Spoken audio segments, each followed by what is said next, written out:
នៅឲ្យគេទុកចិត្តចាក់ចេញពិតគេរលឹក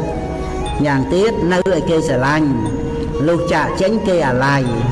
កូននៅក្នុងទីណានៅជាមួយនរណាធ្វើការងារកន្លែងណាធ្វើជាមួយនរណាយូរឬក៏មិនយូរក៏ដោយការសំខាន់ជាដំបូងដែលកូនគួរធ្វើគឺសាងនៅភាពកក់ក្ដៅការទុកចិត្តជាគ្នាឯងនិងការសាងនៅភាពពេញចិត្តឲ្យដល់អ្នកដទៃកុំសាងនៅភាពក្ដៅក្រហាយជ្រួលច្បល់ចលាចលគឺកុំធ្វើឲ្យមានបញ្ហាដល់មនុស្សដែលកូនទៅសំណាក់ឬក៏ធ្វើការជាមួយនឹងឲ្យសោះបើកូនសាងនៅភាពកក់ក្ដៅជំនឿទុកចិត្ត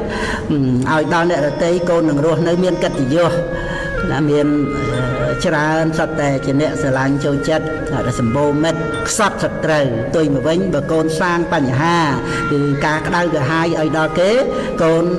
មានតែគេរង្គៀសគេភ័យខ្លាចគេធុញទ្រាន់សាបសូន្យកិត្តិយសរស់នៅជាទុក្ខ